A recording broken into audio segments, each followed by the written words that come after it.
ठाणे जिल्ह्यातील स्थानिक स्वराज्य संस्थांच्या निवडणुका अचानक पुढे ढकलल्या गेल्याने स्थानिक राजकारणात मोठी खळबळ उडाली आहे.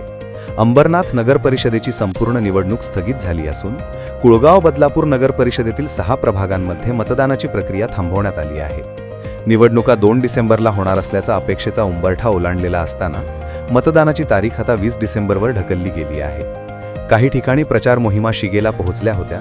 सर्व राजकीय समीकरणांचे गणित तयार होते, परंतु निवडणूक आयोगाच्या आदेशाने हे संपूर्ण नियोजन पुन्हा शून्यावर गेले. राज्य निवडणूक आयोगाच्या आदेशानुसार ही अडचण गंभीर आणि प्रणालीगत आहे.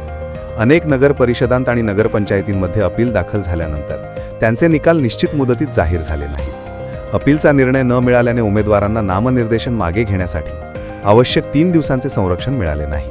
या प्रक्रियेत काही निवडणूक निर्णय अधिकाऱ्यांनी अपूर्ण स्थितीतच चिन्ह वाटप केले, ज्यामुळे निवडणूक वैधतेचा मूलभूत नियम मोडला.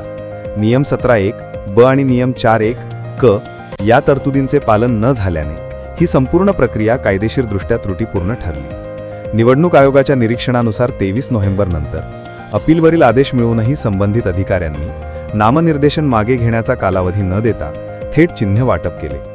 यामुळे काही उमेदवारांचे अधिकार बाधित झाले आणि प्रक्रियेत अन्याय झाला. म्हणून आयोगाने ठरवले की ज्या प्रभागांमध्ये ही प्रक्रिया बिघडली तेथे चालू निवडणूक थांबवावी आणि नियमित पद्धतीने पुढील टप्प्यापासून प्रक्रिया नव्याने सुरू करावी.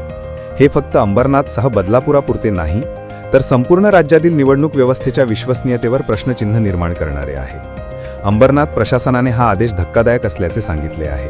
पूर्ण तयारी झालेली होती, पण आता नव्या सूचनांची प्रतीक्षा, अशी प्रतिक्रिया निवडणूक अधिकारी विजयानंद शर्मा यांनी दिली.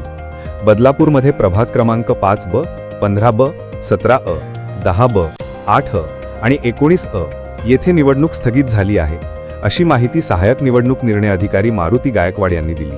हे प्रभाग संपूर्ण शहरातील राजकीय संतुलन बदलू शकणारे महत्त्वाचे क्षेत्र आहेत. त्यामुळे या निर्णयाचा परिणाम निवडणूक निकालांच्या समीकरणांवर मोठ्या प्रमाणात दिसू शकतो. आता नव्याने जाहीर झालेल्या तारेक्रमानुसार जिल्हाधिकाऱ्यांकडून निवडणूक कार्यक्रम 4 डिसेंबरला जाहीर होणार आहे. नामनिर्देशन मागे घेण्याची अंतिम तारीख 10 डिसेंबर दुपारी 3 पर्यंत ठेवण्यात आली आहे. उमेदवारांची अंतिम यादी आणि चिन्ह वाटप 11 डिसेंबरला जाहीर होईल. मतदान 20 डिसेंबरला होणार आहे आणि मतमोजणी सकाळी 10 वाजता सुरू होईल. या निर्णयाने एक सत्य स्पष्ट केले की लोकशाही केवळ मतपत्रिकेतून नाही, तर पारदर्शक आणि नियमाधारित प्रक्रियेवर जगते. एका चुकीच्या पायरीवर सत्तेचे समीकरण भरकटू शकते आणि त्या प्रक्रियेचा फटका निवडणूक लढणाऱ्या उमेदवारांइतकाच सर्वसामान्य मतदारालाही बसतो. निवडणूक आयोगाने उचललेले पाऊल आवश्यक असले तरी ही घोंगडी थांबवणे म्हणजे प्रशासनातील शिस्त नव्याने प्रस्थापित करण्याची संधी म्हणून पाहायला हवे. लोकशाहीत सर्वात महत्त्वाचा निर्णय मतदार घेतो, पण त्या निर्णयापर्यंत पोहोचणारा मार्ग स्वच्छ, न्याय्य आणि नियमबद्ध असणे अत्यावश्यक आहे. अंबरनाथ आणि बदलापूरची ही घटना त्या मार्गावर उभ्या समस्यांची गंभीर जाणीव करून देते.